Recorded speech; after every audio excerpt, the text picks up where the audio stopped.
You're born in Chongjin, North Korea. Your father works a state factory that makes parts for machines you'll never see.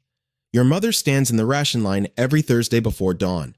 Neither of them has ever said the word wrong out loud.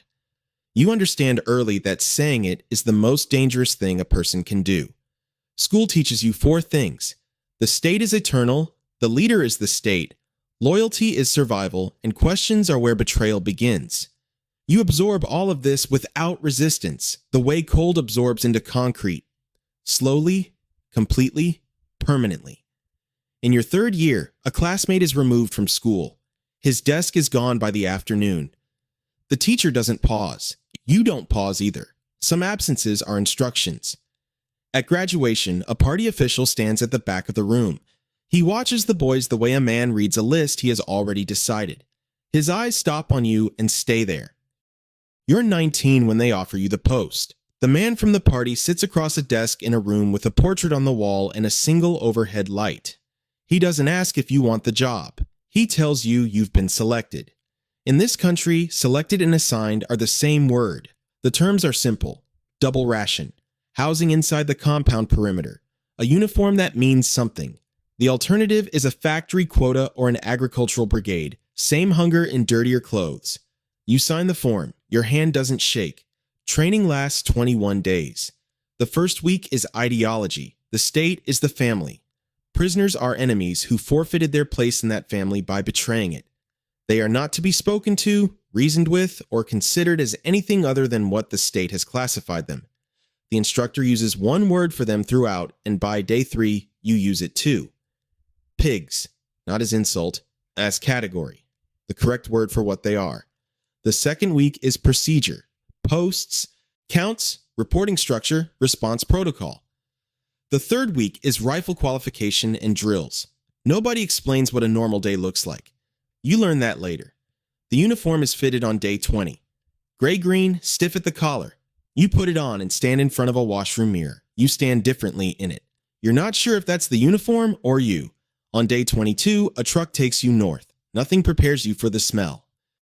The smell arrives before the gate opens. Unwashed bodies. Open latrines, something underneath both that you won't identify for weeks. It's hunger, you'll eventually understand. The specific smell of bodies consuming themselves. The compound is larger than you expected. 3 perimeter fences, watchtowers at each corner, a workyard the size of 4 football fields. In the yard, 800 figures in gray cotton move in formation toward the textile sheds. They are thin in a way that looks structural, as if the body has been reorganized to occupy less space. Each uniform carries a 3-digit number above the chest. No names. Names were surrendered on intake day with everything else. The senior guard assigned to show you the compound is named Rai. He has been here 11 years. He says 2 things during the walk. The first, don't look at their faces. Faces make you slow. The second, you call them by number, or you call them pigs. Nothing else. Not a written rule. Just what everyone does. You'll understand why soon enough. Your post is the eastern fence, 6 a.m. to 6 p.m. At the horn, you count the pigs in your zone and report to your senior. If the count is wrong, you report that. If something moves incorrectly, you report that. Your job is numbers and stillness. On your 3rd day, a pig drops a textile spool in the workyard. Ree's boot connects with its ribs. Twice. The line keeps moving. You keep your face where it belongs. That night, you eat your ration. You are surprised how hungry you are. By your 2nd month, you understand the math. On the wall of the guard station, there is a production board. Each row is a work unit. Each column is a day. The numbers are textile output. Meters of fabric per shift. Below each number is a smaller number, the ration allocation for the following day. Output rises, ration rises, output falls, ration falls. The pigs do this calculation in their heads every hour. Some of them are engineers and professors. The math is not difficult for them. What's difficult is doing the math on 150 grams of corn. 150 grams, that's the daily ration when quota is met. A cup and a half of corn, sometimes mixed with chaff that passes through without nourishing anything. Your ration is 700 grams plus a cooked meal at shift change. The difference between those 2 numbers is not arithmetic. It's the distance between the fence and the gate. It's your authority. made visible every time you walk past the food line. A pig in your zone collapses at the loom one afternoon. The procedure is clear. You radio it in, step back, let the response unit handle it. The line restarts in 4 minutes. Your hands are steady. You are surprised how calm you feel.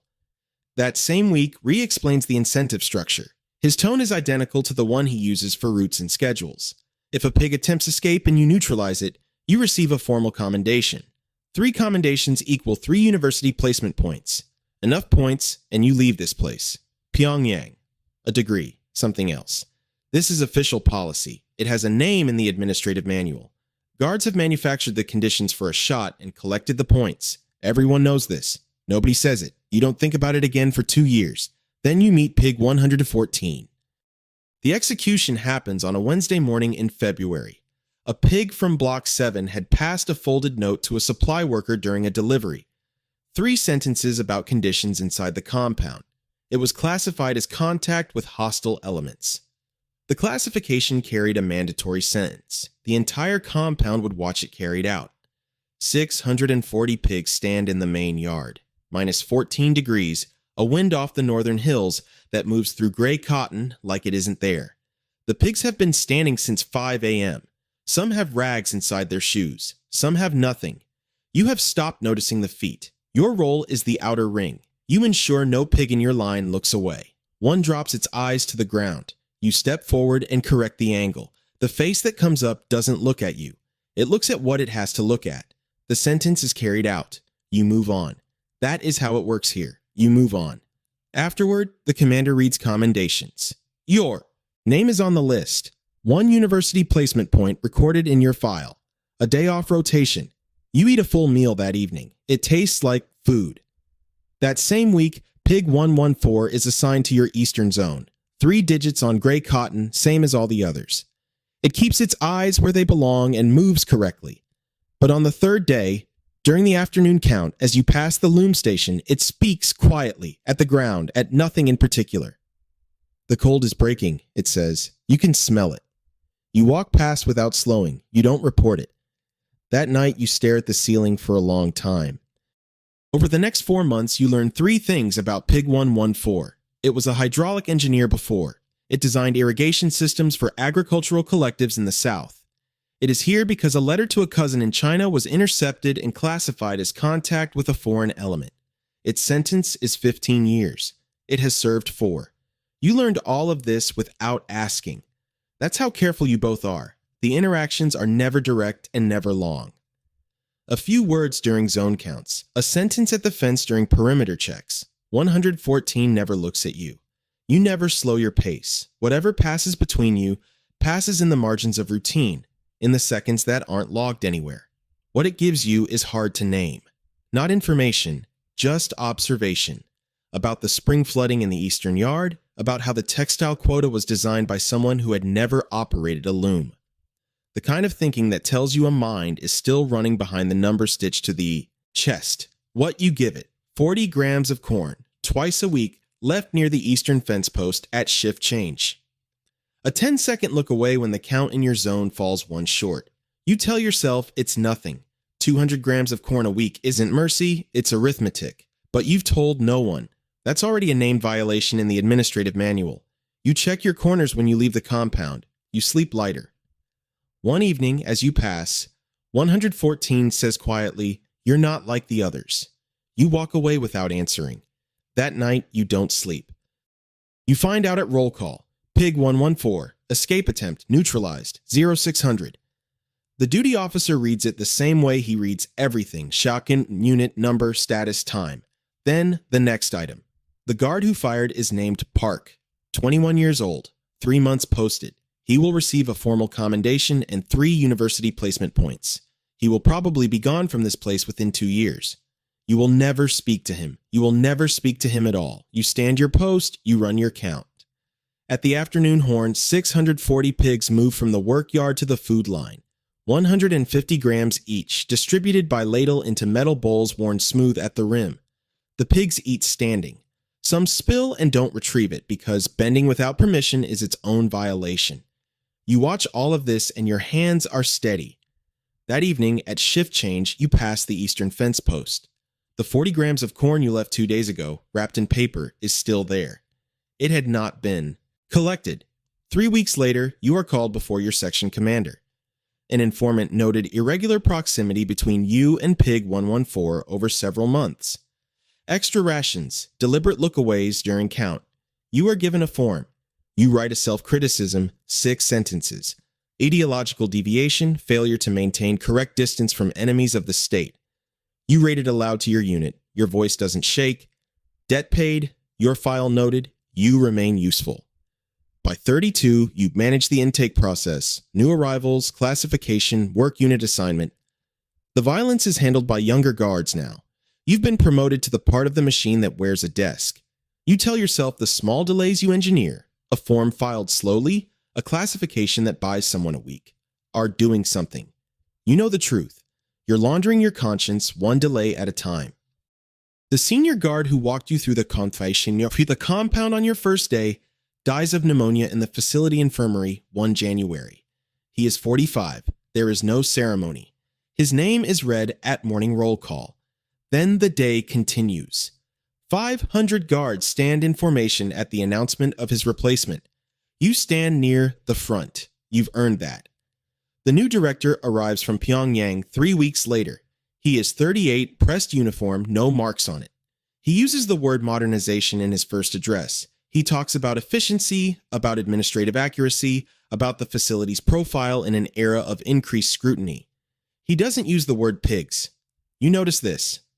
Within 2 months, a file review is ordered for all personnel records older than 8 years. Yours is 11. The self-criticism is in it. The notation about irregular proximity is in it. Files here, don't forget. That is the point of files. A meeting. Brief, civil. Your service record is complete, you are told. The facility is entering a new administrative phase. There is a desk position at a regional processing bureau, or there is an honorable discharge with a standard stipend. Both represent a recognition of your contributions. You take the discharge. You walk out through the main gate on a Thursday morning with a service record and the knowledge of what you know. The young guards at the gate look at the fence. One of them is 20 years old. He was not here for any of it. In a place like this, a discharged guard is not a legend. He is a file that needs to stay closed. You're 38 now. Small apartment. A district of the city where nobody asks about work history. You eat state meals alone and sit with your back to the wall in every room you enter. Old habit, it won't leave. You can't talk about where you were posted. The answer closes conversations. So you say, administrative work, northern region, nothing interesting. People nod, nobody pushes. Not pushing is a skill everyone here has learned. Your mother visits in the spring. She brings rice wrapped in cloth and a pair of socks. She sits across the table and talks about the neighbors, the price of vegetables, a cousin's new child. She doesn't ask about the years. You don't offer. You eat together and you watch her hands and you think, this is what it looks like to receive something from someone who isn't calculating the cost. Some nights you think about 114. 3 facts. 40 grams twice a week. The paper still at the post. You think about Park. You can burst out on it. 21 years old, his commendation, his placement. Points. The city he studied in. Whatever clean name he goes by now for whatever clean work he does. You wonder if the system gave him anything worth the price of what he used to get it. Last week, outside a work unit on the eastern edge of the city, a government van parked at the curb, engine running, a party official beside it, clipboard, the particular posture of a man who has already decided. A boy, maybe 19, cheap uniform, shoulders pulled slightly forward, eyes searching for the correct expression to wear. The official watches him the same way a man in a press suit once watched a row of graduates. You could cross the street. You could say, don't take the uniform, don't sign the form, don't tell yourself the ration makes it worth it. He won't listen. You didn't listen either. The camps don't run on an ideology. They run on hunger, for food, for safety, for a door out of a life you were handed without your consent. Every recruit is a kid who needed to survive. The system finds them before anything else does. That's the hook. That's the trap. You spent 15 years making sure the pigs stayed in their pens. When they were done with you, they built a pen around your silence too. That's it for today. The camps are real. The incentives are real. And somewhere in North Korea right now, a 19-year-old is being handed a uniform and told it's an honor. If this one stayed with you, drop a comment, subscribe for more.